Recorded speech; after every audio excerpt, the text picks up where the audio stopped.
وادی سوات کی سیر، پیراگراف نمبر 2 کی تیاری۔ چکدرہ سے ایک سڑک سیدھی نکل جاتی ہے جو اپر دیر اور چترال کی یخ بستہ برف پوش علاقوں کو باقی ماندہ پاکستان سے ملاتی ہے۔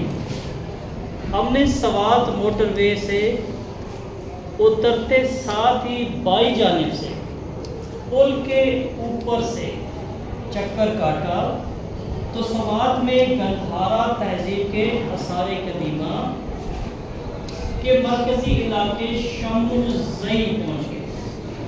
یہاں ارد گرد تھوڑے فاصلے پر بدھ مت تہذیب کے آثار قدیمہ جو تاریخ سے شغف رکھنے والے خاص کشش کا باعث ہیں۔ منگورہ پہنچ کر وادی سوات کی سیر و تفریح کا آغاز ہونا تھا۔ ایک سمت میں خوبصورت مرمری سنگ مرمر سے تعمیر شدہ وادی سوات کا سفید محل، دوسری جانب عالم جبہ اور درمیانی راستہ میدین اور پھر وادی کلاں۔ منگورہ کے ارد گرد کپل، مٹا، چار باغ اور دیگر خوبصورت وادیاں بھی ہیں جہاں یہ سرزمین اب بھی باہر کی دنیا کے ترقی یافتہ انسانوں کے پاؤں کے نشانات سے شناسا نہیں ہے۔ چکدرہ، اوڈیگرہ، فضلگڑھ، بھٹہ، کپل اور منگورہ یہ علاقے مالاکنڈ ڈویژن کا حصہ ہے۔ منگورہ سے آپ کپل جیسے خوبصورت علاقے کا رخ بھی کر سکتے ہیں اور چاہیں تو آگے میدین بحرین کی جانب بڑھ جائیں۔ وادی سوات اس اعتبار سے خوش قسمت ہے کہ یہاں کے لوگ نسبتاً تعلیم یافتہ ہیں، جدید تر زندگی کے تقاضوں سے ہم آہنگ ہیں اور کسی حد تک روشن خیال ہونے کے باوجود ان کی معاشرتی و سماجی زندگی اسلامی اور روایات ہی کی پابند ہے۔ اگر آپ اسلام آباد سے آ رہے ہیں تو بآسانی اس دن کلام پہنچ سکتے ہیں۔ پوری وادی سوات میں معیار بہت اچھا ہے۔ دوسرا پیراگراف مکمل ہوا کہ آپ لوگ جب سوات جاتی ہیں اسلام آباد سے جاتے ہوئے تو آپ کو وہاں سے جاتے ہوئے آسانی پیش آتی ہے اور آج کل راستے بھی وہاں پہ اچھے بن چکے ہیں۔ پاکستان کے شمال میں واقع مالاکنڈ ڈویژن کی سرسبز و شاداب وادی جس ایشیا کا سے ہم نے سوات موٹر وے یا چکرا تک کا سفر طے کرنا تھا۔ اسلام آباد سے تقریباً 2.5 گھنٹے میں ہم چکرا پہنچے۔ خیبر پختونخوا حکومت نے جب سے سوات موٹر وے کا پروجیکٹ مکمل کیا ہے، دین کے بستی کے لیے سفر سہولتوں میں اضافہ کے ساتھ ساتھ ترقی اور خوشحالی کے دروازے بھی کھول گئے ہیں۔ کسی ایک مخصوص جگہ کا نام نہیں ہے۔ صبح ہم نے اسلام آباد سے سفر کا آغاز کیا اور احمد موٹر وے کے ذریعے کرنل شیر خان انٹرچینج تک اپنا سفر جاری رکھا۔ یہاں 2.5 گھنٹے میں ہم چکرا پہنچے۔ خیبر پختونخوا حکومت نے جب سے سوات موٹر وے کا پروجیکٹ مکمل کیا ہے، دیر چترال اور مالاکنڈ ڈویژن کے باعثوں کے لیے سفری سہولیات میں اضافے کے ساتھ ساتھ ترقی اور خوشحالی کے دروازے بھی کھل گئے ہیں۔ شمال میں واقع مالاکنڈ ڈویژن کی سرسبز و شاداب وادی، جسے ایشیا کا سوئٹزرلینڈ قرار دینا واقعی وجہ ہے۔ پورے مالاکنڈ ڈویژن میں سوات کسی ایک مخصوص جگہ کا نام نہیں ہے۔ صبح ہم نے اسلام آباد سے سفر کا آغاز کیا اور ایم موٹر وے کے ذریعے کرنل شیر خان انٹرچینج تک اپنا سفر جاری رکھا۔ یہاں سے ہم نے سوات موٹر وے پر چکدرہ تک کا سفر طے کرنا تھا۔ اسلام آباد سے تقریباً 2.5 گھنٹے میں ہم چکدرا پہنچے۔ کے شمال میں واقع ملاکنڈ ڈویژن کی سرسبز اور شاداب وادی، جسے ایشیا کا سوئٹزرلینڈ قرار دینا واقعی وجہ ہے۔ پورے ملاکنڈ ڈویژن میں سوات کسی ایک مخصوص جگہ کا نام نہیں ہے۔ الل صبح ہم نے اسلام آباد سے سفر آغاز کیا اور M1 موٹر وے کے ذریعے کرنل شیر خان انٹرچینج تک اپنا سفر جاری رکھا۔ یہاں سے ہم نے سوات موٹر وے پر چکدرا تک کا سفر طے کرنا تھا۔ اسلام آباد سے تقریباً 2.5 گھنٹے میں ہم چکدرا پہنچے۔ خیبر پختونخوا حکومت کے جب سے سوات موٹر وے کا پروجیکٹ مکمل کیا ہے، دیر چترال اور ملاکنڈ ڈویژن کے باسیوں کے لیے سفری سہولیات میں اضافے کے ساتھ ساتھ ترقی اور خوشحالی کے دروازے بھی کھل گئے ہیں۔ پاکستان کے شمال میں واقع ملاکنڈ ڈویژن کے سرسبز و شاداب وادی، جسے ایشیا کا سوئٹزرلینڈ قرار دینا واقعی وجہ ہے۔ پورے ملاکنڈ ڈویژن میں سوات کسی ایک مخصوص جگہ کا نام نہیں ہے۔ دینا واقعہ وجہ ہے۔ پورے ملاکنڈ میں سوات کسی ایک مخصوص جگہ کا نام نہیں۔ الل صبح ہم نے اسلام آباد سے سفر کا آغاز کیا اور M1 موٹر وے کے ذریعے کرنل شیر خان انٹرچینج تک اپنا سفر جاری رکھا۔ یہاں سے ہم نے سوات موٹر وے پہ چکدارا تک کا سفر طے کرنا تھا۔ اسلام آباد سے تقریباً 2.5 گھنٹے میں ہم چکدارا پہنچے۔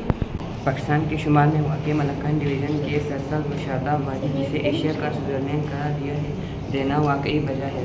پورے ملاکنڈ ڈویژن میں سوات کسی ایک مخصوص جگہ کا نام ہے۔ آج صبح ہم نے اسلام آباد سے سفر آغاز کیا اور M1 موٹر وے کے ذریعے کرنل شیر خان انٹرچینج تک اپنا سفر جاری رکھا۔ یہاں سے ہم نے سوات موٹر وے پہ چکدرا تک کا سفر طے کرنا تھا۔ اسلام آباد سے تقریباً 2.5 گھنٹے میں ہم نے چکدرا پہنچ گئے۔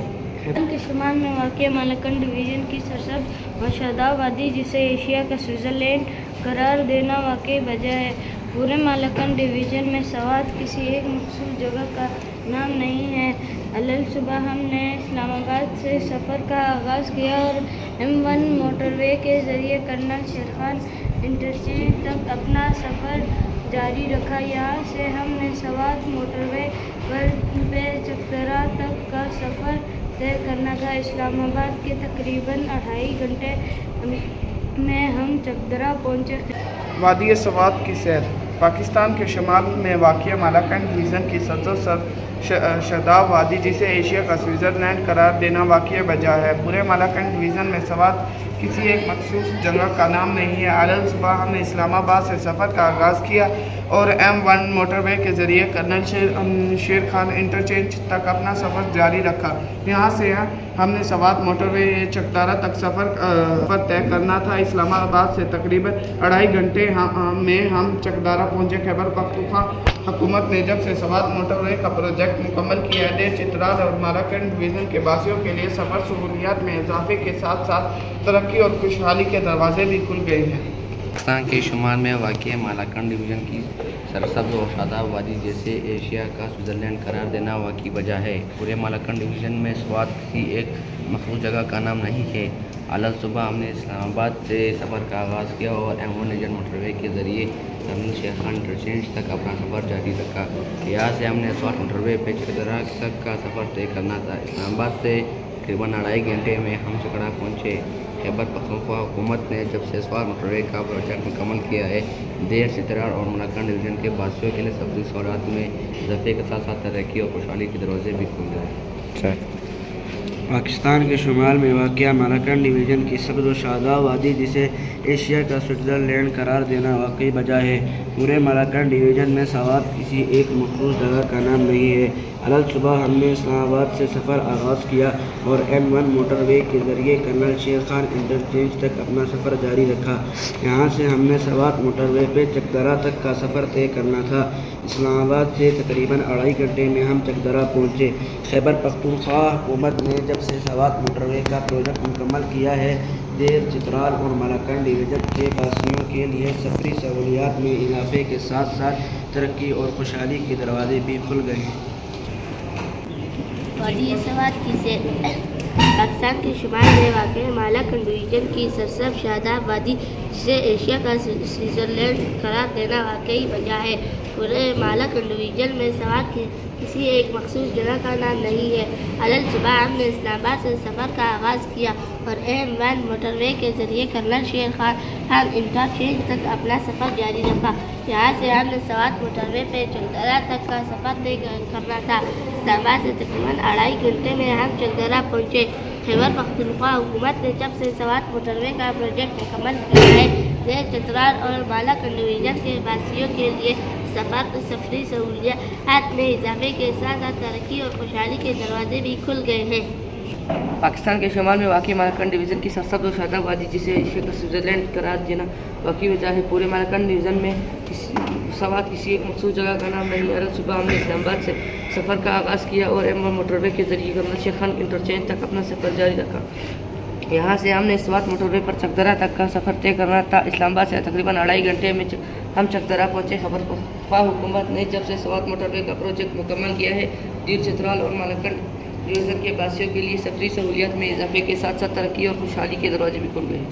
پہلے پیراگراف کے اندر جو الفاظ میں کچھ تھوڑا سا مسئلہ پیش آ رہا تھا، اس میں ایک لفظ تھا مالاکنڈ ڈویژن، اور اس کے آگے ایشیا کا سوئٹزرلینڈ، اور اسی طرح الل صبح، اس کے بعد M1 موٹر وے، انٹرچینج اور چکدرا، خیبر پختونخوا پروجیکٹ، سفری سہولیات، یہ کچھ الفاظ ہیں۔ باقی بچوں نے بہت اچھا پڑھا ہے، بہترین ہے، تو انشاءاللہ اس میں مزید کوشش کریں۔ اور چکدرا سے ایک سڑک سیدھی نکل جاتی ہے جو آپر دیر اور چترال کے یک بستہ برف پوش علاقوں کو باقی ماندہ پاکستان سے ملاتی ہے۔ اس لائن کے مطابق چکدرا سے ایک ایسی سڑک نکلتی ہے اور جو گزرتے ہوئے آپر دیر سے چترال کی طرف، تو وہاں پہ سردی ہے، ٹھنڈی ہوائیں ہیں وہاں پہ، کیونکہ وہاں پہ برف پائی جاتی ہے، تو یہ جگہ ہے جو پاکستان کے دوسرے علاقوں سے ملتی ہے۔ اسی طرح ہم نے سوات موٹر وے سے اترتے ہوئے بائیں جانب سے پل کے اوپر سے چکر کاٹا تو سوات میں گندھارا تہذیب کے آثار قدیمہ کے مرکزی علاقے شموزے پہنچ گئے۔ تو ابھی اس علاقے کی جو دوسری اہم چیز نظر آتی ہے وہ گندھارا تہذیب ہے، اور گندھارا تہذیب کا جو مخصوص جگہ انہوں نے بتائی ہے وہ شموزئی کے علاقہ پایا جاتا ہے، جہاں پہ شموزئی کے علاقے کے اندر یہ تہذیب کے آثار قدیمہ موجود ہیں۔ یہاں ارد گرد تھوڑے فاصلے میں بدھ مت تہذیب کے آثار قدیمہ اسٹاپے بھی موجود ہیں، تو اگر آس پاس آپ دیکھیں تو وہاں اس تہذیب میں جو بدھ مت کی تھی اس کے آثار قدیمہ، وہ بدھ وغیرہ وہ چیزیں وہاں موجود نظر آتی ہیں۔ اور اسی طرح تاریخ سے شوق و شغف رکھنے والوں کے لیے خاصی کشش کا باعث ہے۔ یہی چیز ہے کہ لوگ دیکھنے کے لیے علاقوں میں آثار قدیمہ کو اور ان بدھ مت کی تہذیب کو دیکھنے کے لیے سوات کے نام سے جانا جاتا ہے، تو وہاں سفید محل کے طور پہ وہاں ان کی وہ بھی موجود ہے، اور دوسری طرف عالم جبہ بھی وہاں پہ موجود ہے۔ یہ دونوں مقام اہم ہیں وہاں پہ، اور درمیان میں ان کے راستے کے اندر جو 3 علاقے ہیں جیسے بدین ہے، بحرین ہے، پھر وادی کلام کی طرف کے علاقے شروع ہوتے ہیں۔ مینگورہ کے ارد گرد کے جو علاقے ہیں اس میں کپل بھی ہے، چار باغ بھی ہے، اور دیگر خوبصورت وادیاں بھی ہیں، جہاں کی سرزمین اب بھی بار کی دنیا کے ترقی یافتہ انسانوں کے پاؤں کے نشانات سے شناسا نہیں ہے۔ مثلاً ابھی بھی بہت سارے لوگ ایسے ہیں جو وہاں کے علاقوں کی خوبصورتی کو نہیں جانتے۔ جب پتہ چلتا ہے میڈیا کے ذریعے یہ کسی اور طرح، تو وہ سیر و تفریح کے لیے ان علاقوں کا رخ کرتے ہیں۔ آگے جی چکدارا، اوڈی گراؤں، عباس گڑھ، مٹا، کپل اور منگورا کے علاقے مالاکنڈ ڈویژن کا یہ بھی حصہ ہیں، تو یہ بھی ایک سے ایک خوبصورت علاقے وہاں پائے جاتے ہیں۔ منگورا سے آپ کپل جیسی خوبصورت علاقے کا رخ کرتے ہیں جہاں سبزہ ہے، درخت ہیں۔ اسی طرح چاہیں تو آگے میدین بیرن کی طرف بڑھیں تو وہاں پہ بھی وہاں پہ چشمے بھی ہیں، درخت بھی ہیں، اچھا خوبصورت ماحول ہے۔ اور کہتے ہیں کہ یہاں کے لوگوں کی جو سب سے پہلی اور خوش قسمتی یہ ہے کہ وہاں کے لوگ تعلیم یافتہ ہیں، تعلیم کی طرف ان کا زیادہ رجحان ہے۔ جدید تر زندگی کے تقاضوں کے ہم آنکھ اور کسی حد تک روشن خیال ہونے کے باوجود ان کی معاشرتی سماجی زندگی اسلامی اقدار روایت کی پابند ہے۔ ترقی ہونے کے باوجود، اتنے اہم علاقے ہونے کے باوجود، تب بھی ان کے اندر اسلام کا جو اثر ہے، اسلامی روایات ہیں وہ موجود ہیں، پائی جاتی ہیں۔